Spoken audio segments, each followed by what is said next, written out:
All right. Active listening or listening for understanding, right?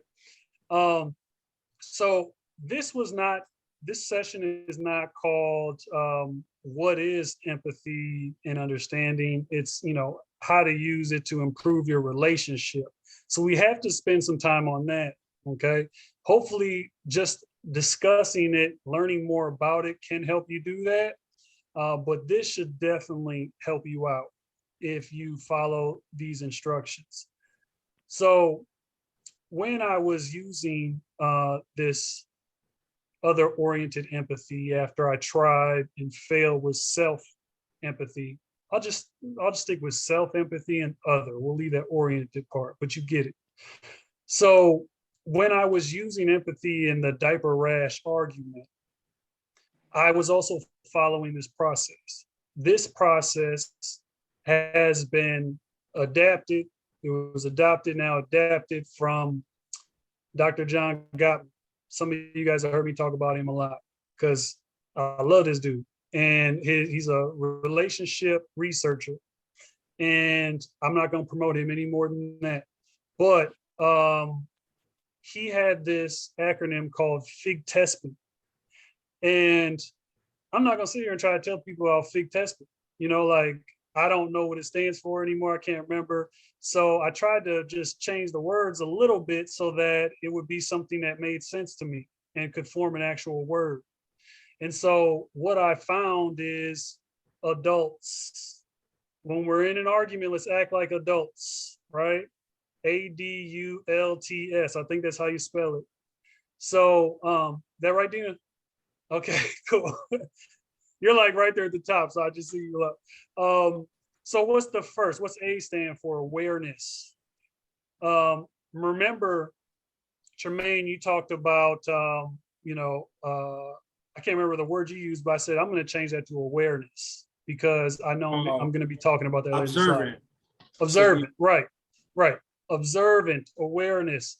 So you need to be aware of the opportunity before you. Okay, yes, this person's 38 hot.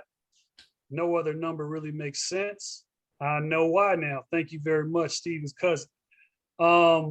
Listen, you need to be aware there's an opportunity here. Okay, it's not just this person's yelling at me and violating me or disrespecting me. We need to get past that and understand what's happening here.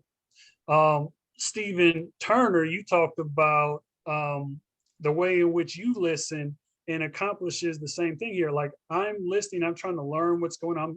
I'm listening with curiosity, right? So I'm trying to understand where you're coming from, right?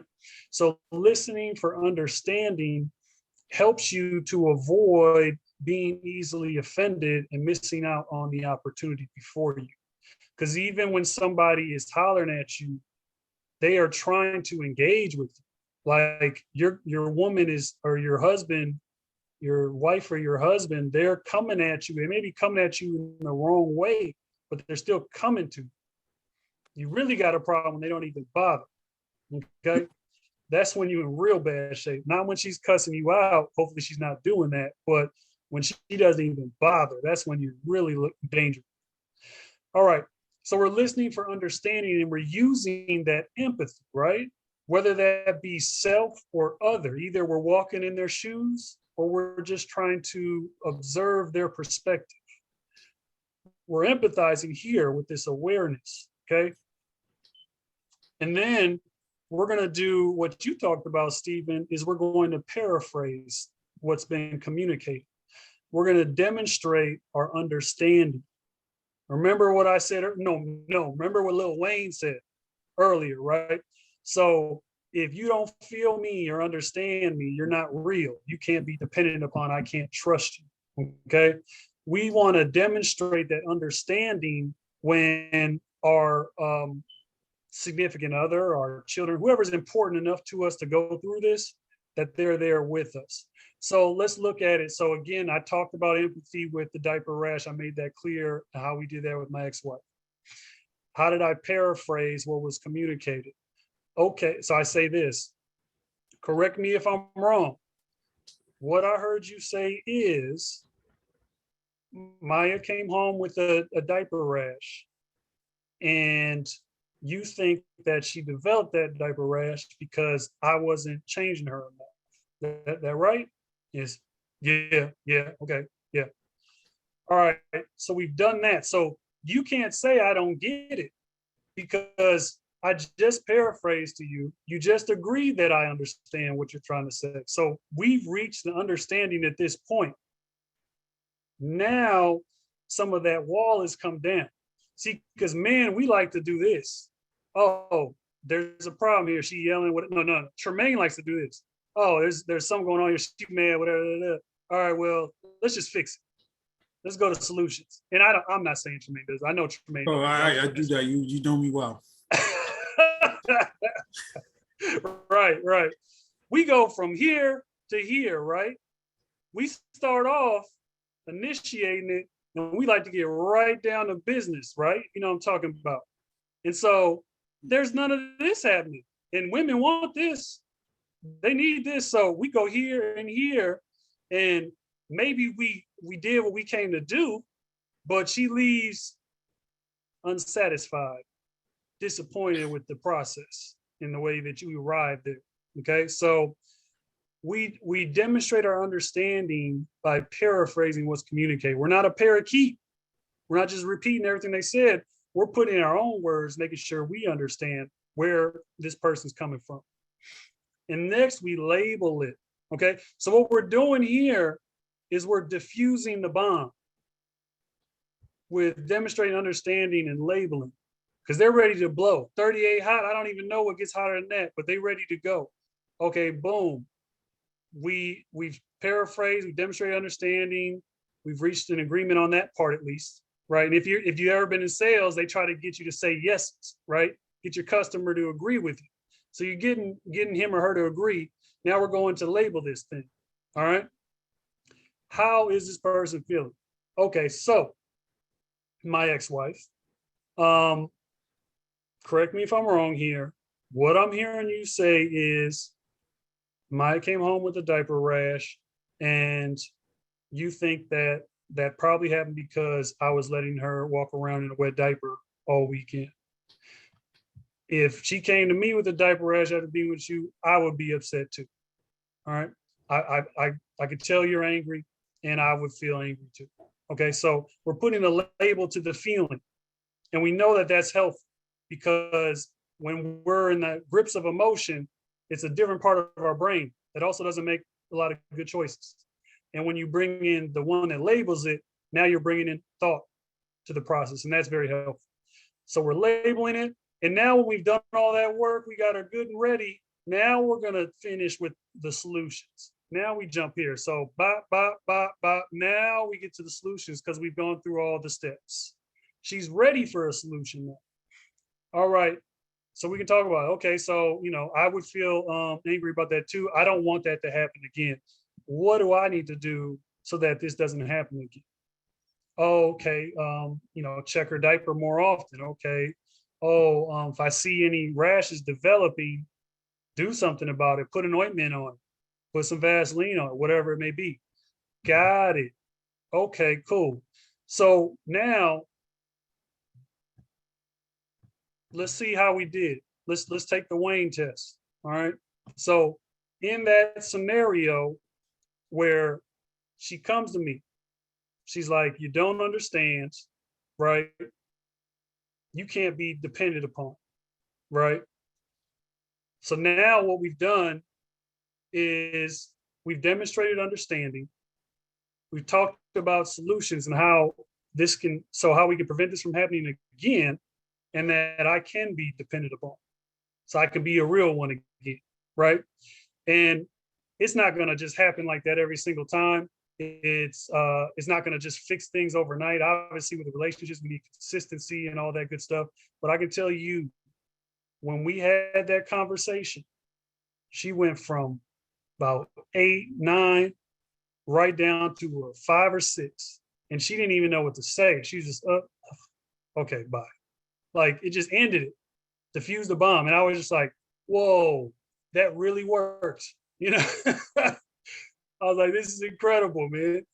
So since then, I've used that in relationships, and it's definitely very helpful for me. So with that, we have some time for questions and discussion. I wanted to open up for any questions you guys may have about what we just went through.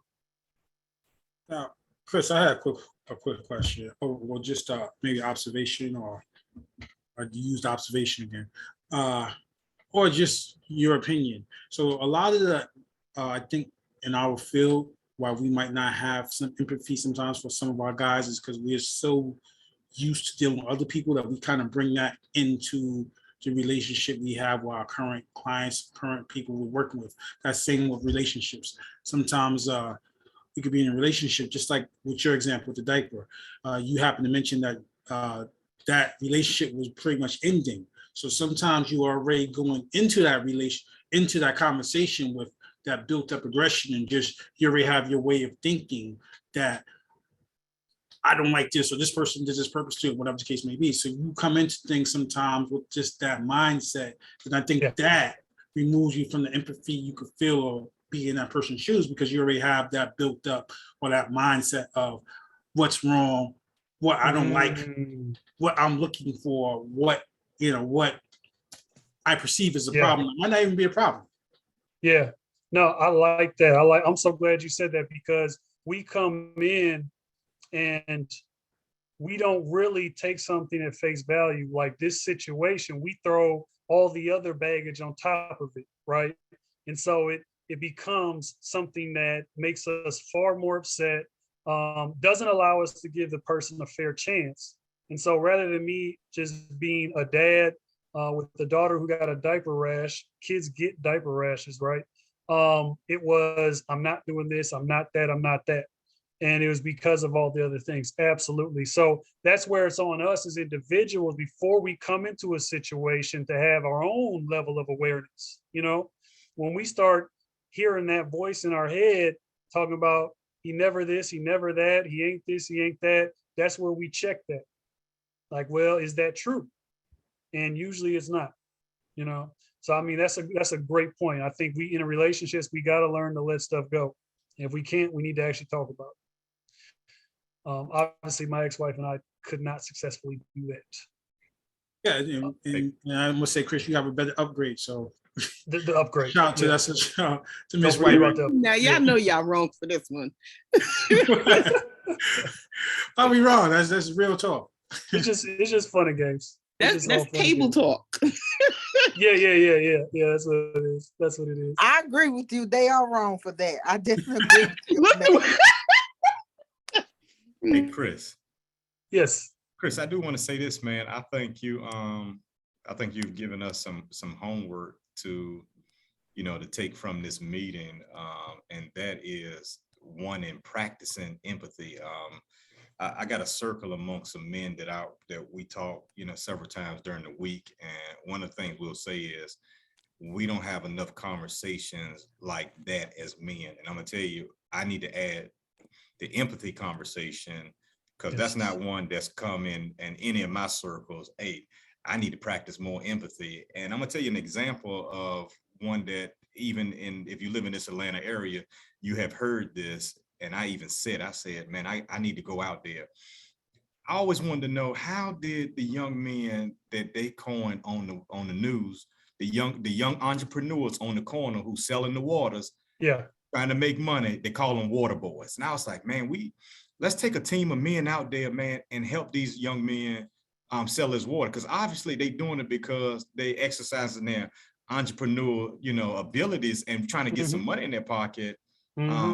Maybe darting in and out of traffic ain't safe, but but I think this conversation here regarding empathy is a great one to have. Instead of labeling them as criminals, as water boys, see them as something other than that, which is, I believe, Kasim Reed, or last mayor, Keisha Lance Bottoms, say, hey, we're gonna start an entrepreneur class for these young men.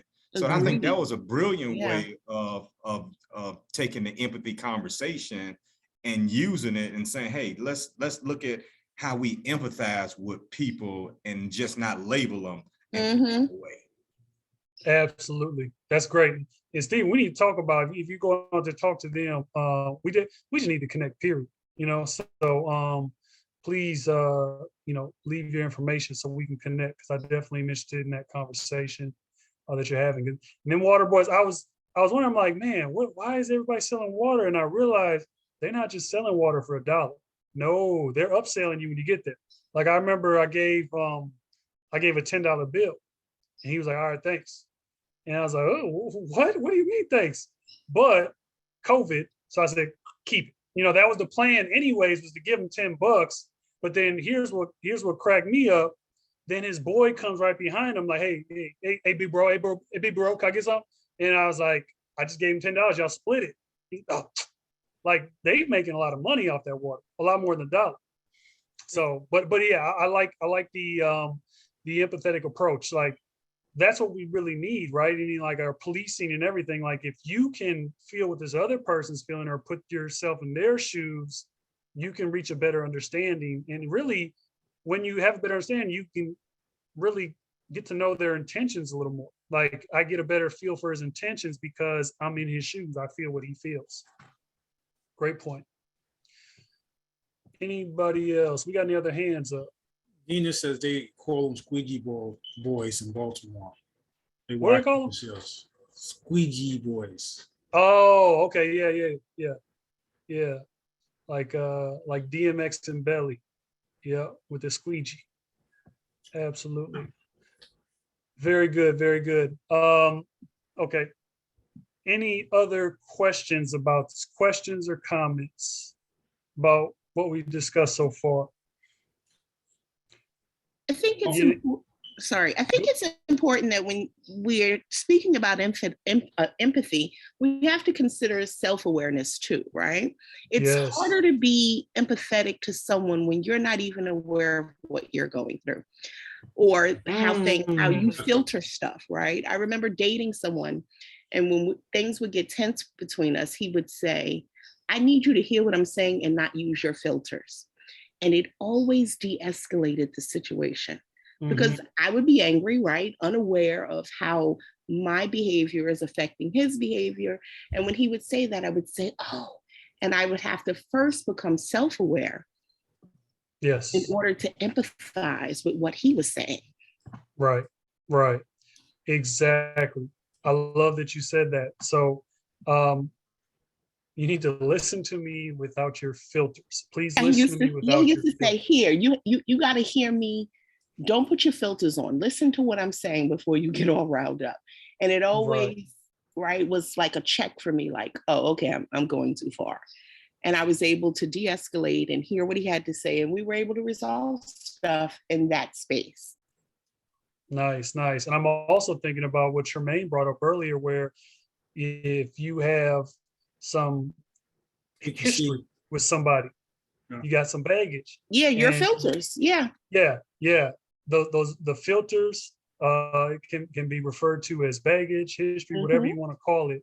And we need to renew, right? We need to renew daily. Anyways, we need to do this in our relationships, where we kind of wash ourselves.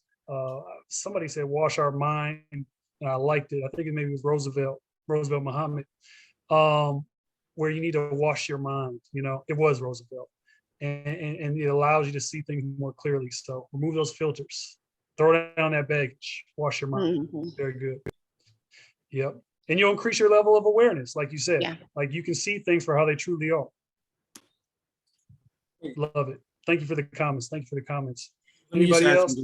Let me just ask some real quick question.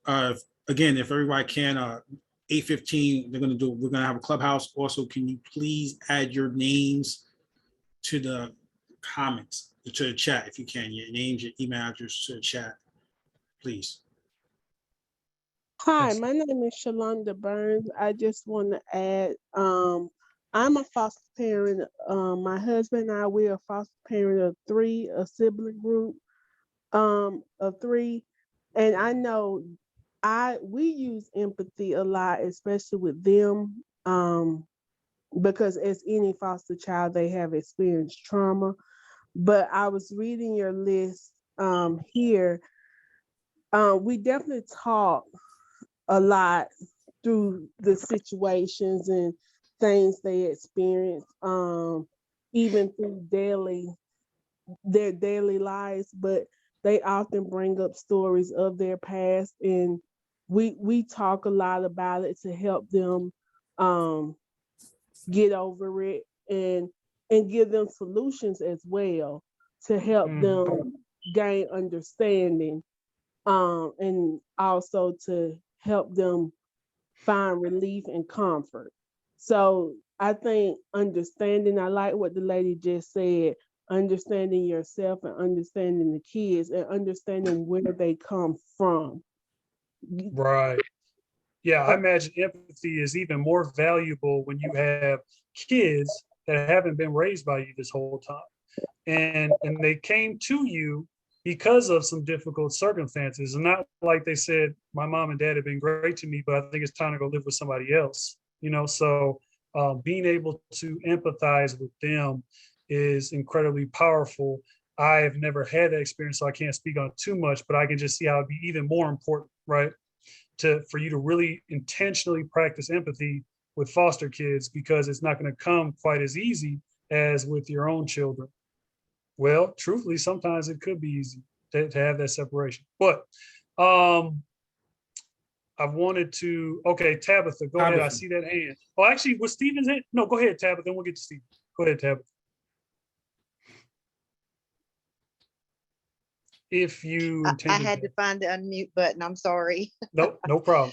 I think that also I work as a parental accountability coordinator for Division of Child Support Services. And what I do is I work with non-custodial parents who are unable to pay their child support. Most times they can't pay their child support. Then you have suspension of driver's license or arrest orders. Well, the program that I work with is I reach out to those parties and I ask them what their barriers are. And if they qualify for the program, a lot of times they just have to be in contempt, then they enter my program. And I think that having an understanding and truly empathizing for the things that they're going through and the barriers, it really helps to have that background, because if you're just there to fill up your report so you have people on board, you're never making a difference in the world. A lot of these gentlemen and females, ladies, also don't have, let's say, just their GED. Some of them were raised in homes that don't even know how to really get out there and open a checking account or work on a resume or job, looking for jobs. And I think that having that understanding to help them in the long run helps their children, because at some point it's going to make themselves a better person in the long run. If they take advantage of these tools that we provide, and it trickles down to the children. Yeah, we have to do that. I'm so glad that you have this perspective where you're keeping in mind, I'm dealing with somebody who is not paying their child support. You just look at that on paper. There have been plenty of people that come up with the assumptions of deadbeat, he's this, he's that, whatever. But what you're doing is, using that perspective that you gained to reach a better understanding of this individual. And also, I like what you said, where you're keeping in mind that this ultimately will help the children.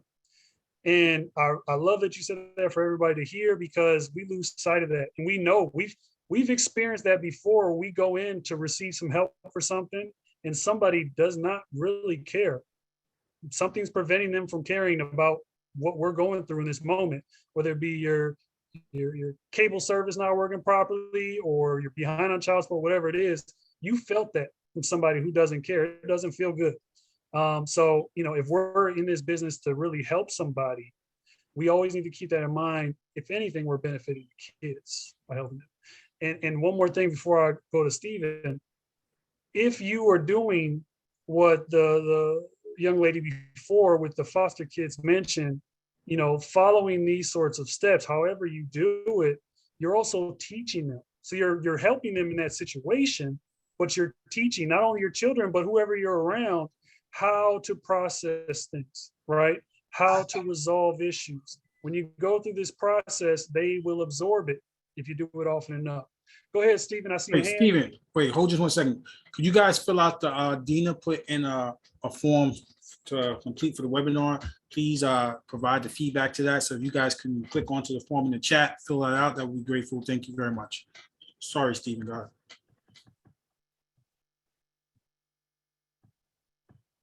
Or did he just have his hand up from before? I think Stephen just wants to have his hand up. I think he wants to be seen. I think he We wants to see be you. seen. We see you. We recognize you, Yeah, Stephen. yeah. Okay, cool. We acknowledge you. We acknowledge your presence, Stephen. Thank you. Exactly. This Stephen will go. Oh, yes, Stephen. Stephen with a P. Stephen A. Go ahead. Right. Yes, sir. Stephen will, all right, we'll take another one. So I come from 7 kids. 5 of us are boys, same parents, and we did have our father in the household sometimes. But it took me a very long time to have empathy. It's not something I was taught as a kid. It's not something I was shown. It's not something I saw around me as a kid. And maybe that was a toxic masculinity that existed. I'm the second oldest. So I really just could only model after what my dad, when he was there, my older brother showed, and then pass it down to my younger brothers. And I see that with all of us. We're all, the youngest of us is 30 now, but we're all older. 4 of us are in long-term committed relationships, 2 marriages, 2 relationships. But I see that in our conversations with one another about exchanges between us and our partners, even us and our kids. So we were, I guess, taught that empathy was soft, and men aren't soft, kind of thing. So I would just try to say, be aware of that in all relationships. 1, teaching it to your kids, but 2, maybe your partner was not taught that. And it took me, I've been with my wife now, we're married for 2 years, but been together for 8 years. And we're saying I'm probably a year into this empathy thing, and still ain't quite there yet. It's still a really tall task for me. I don't understand it.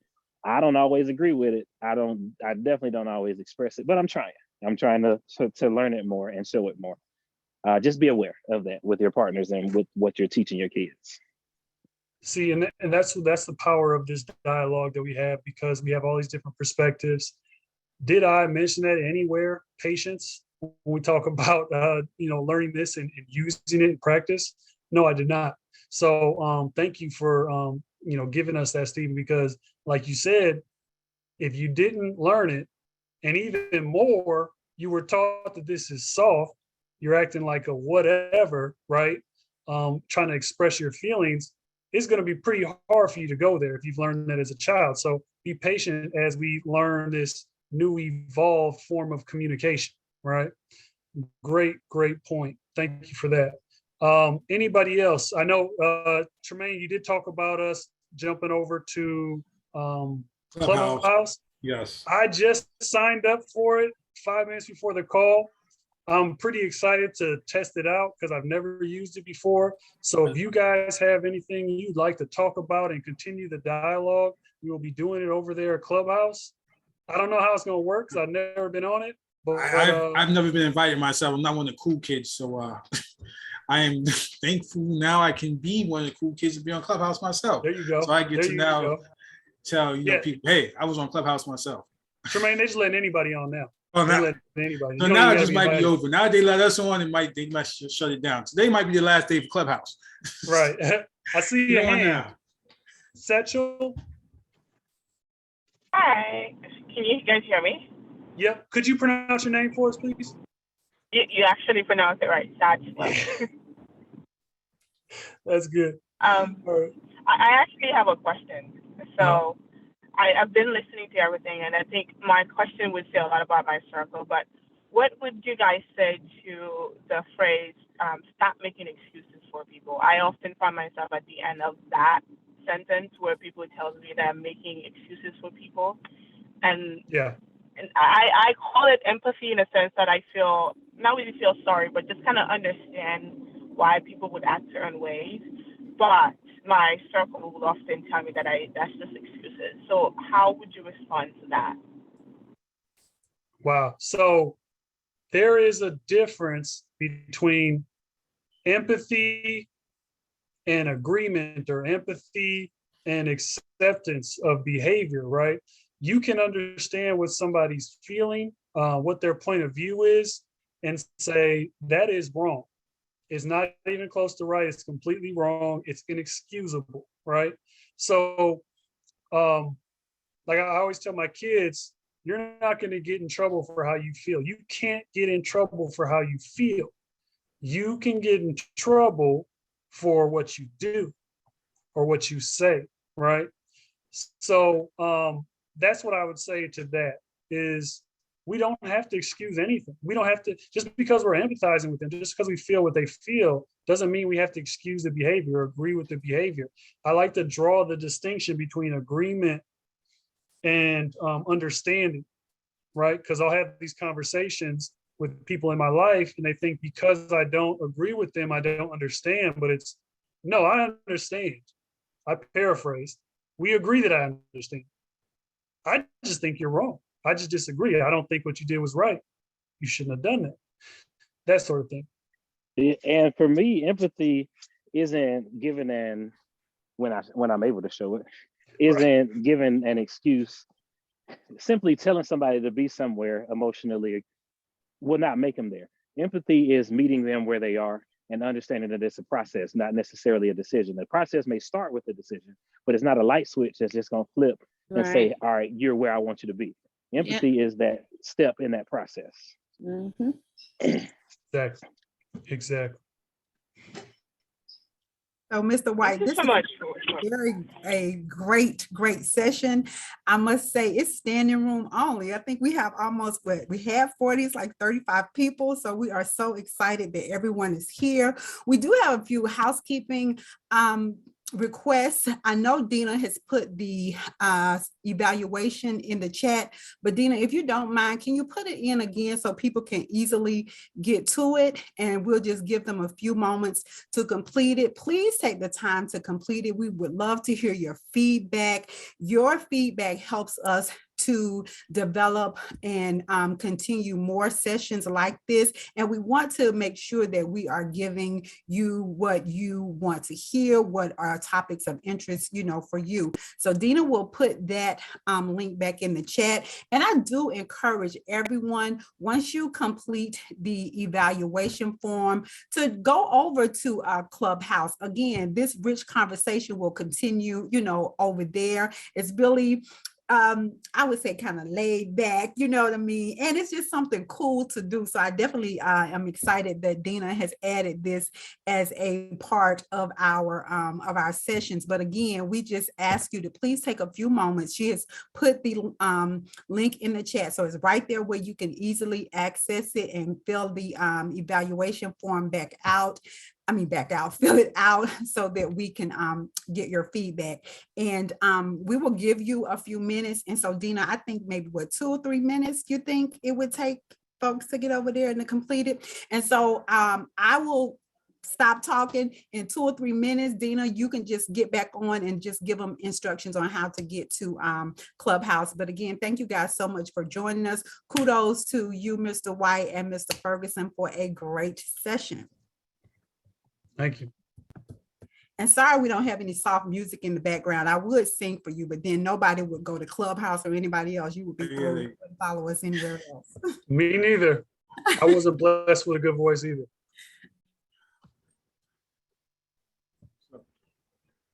Thanks again. Thanks, everybody. Thanks, Chris. It's always a great job. We had some of our guys on too. I see Demetrius. Still around. Thanks again, Demetrius, for jumping on. Thanks for some of our coworkers. Thank you, Ms. Murdy again, and Dina, and Ms. White. Always thank you very much. Like I said, happy to be here. Thanks. It was a great. It was great. Hope you guys fill the forms out, and hopefully something like this can be happening again.